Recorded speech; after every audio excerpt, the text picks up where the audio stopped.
Hujan deras malam itu. Bu Warsi berdiri lunglai di depan jenazah putra tunggalnya, Ardi, yang meninggal karena serangan jantung mendadak saat dinas di luar kota. Ia menggigit bibir agar tak meraung. Ardi adalah segalanya, anak satu-satunya, yang sejak kecil diasuh sendiri setelah suaminya pergi.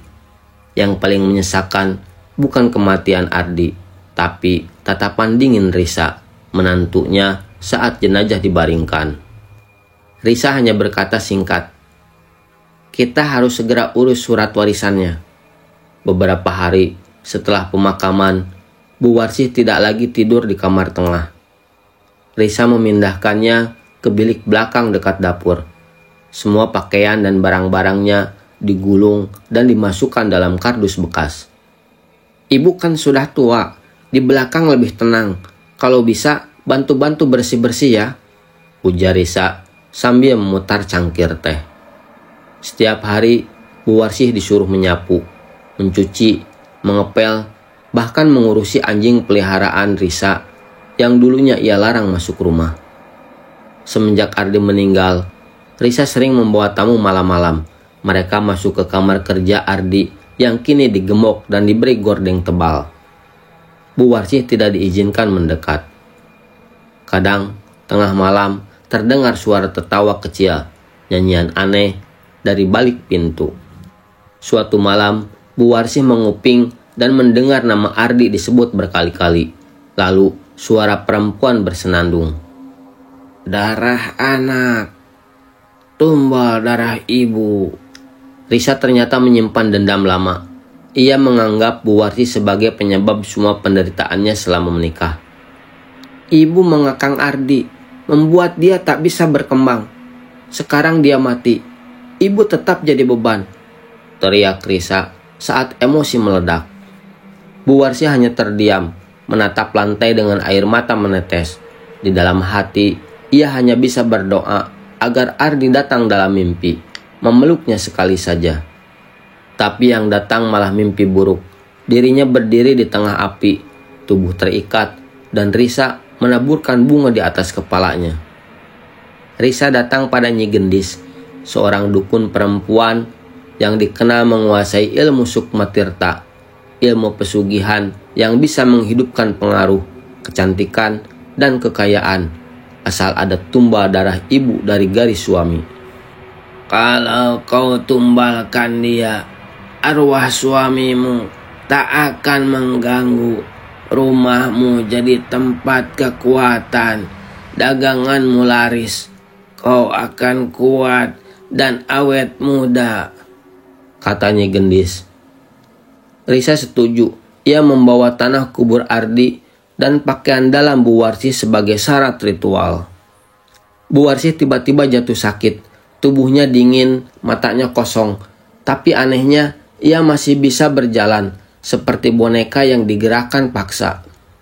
Setiap malam, ia bicara sendiri, mengaduk air di baskom yang kosong, menyalakan kompor padahal tak ada yang dimasak.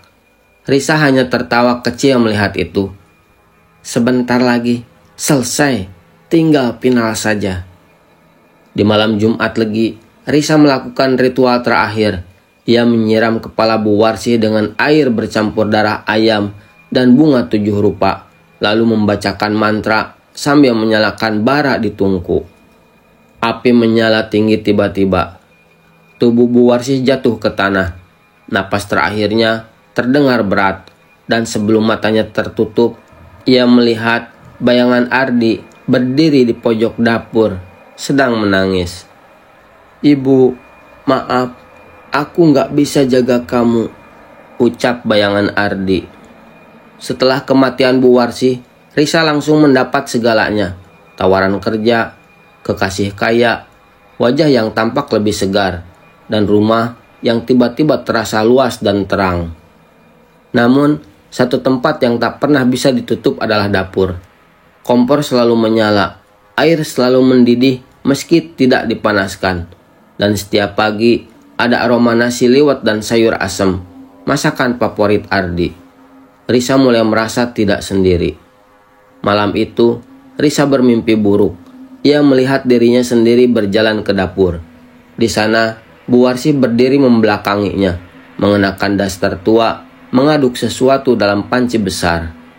Saat Risa mendekat, Bu Warsi menoleh dengan wajah penuh luka bakar dan mata hitam legam. "Kamu tumbalkan aku. Sekarang, kamu yang jadi bagian dapur ini." Risa terbangun dengan tangan penuh luka bakar, tapi dokter berkata kulitnya tidak terbakar, hanya mencair seperti meleleh dari dalam. Risa akhirnya mengurung diri di rumah. Ia berhenti bekerja, semua tanaman rumahnya mati. Cermin memantulkan sosok lain di belakangnya. Anjing peliharaannya melolong tiap malam, lalu hilang tanpa jejak.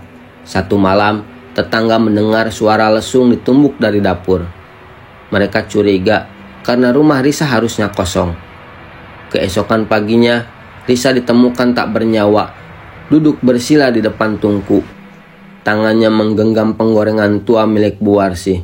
Lidahnya menjulur, matanya kosong, dan bau anyir menyelimuti seluruh ruangan. Rumah itu kini ditutup rapat, namun tiap malam Jumat Kliwon, warga sering melihat asap tipis keluar dari cerobong dapur, dan suara ibu-ibu menyanyi pelan terdengar dari dalam. "Ardi, pulanglah. Nak, ibu masak liwet dan lauk kesukaanmu." Dan bagi mereka yang cukup berani mendekat, sesosok perempuan tua kadang terlihat berdiri di dekat tungku, sesekali menoleh ke jendela seperti menunggu anaknya pulang.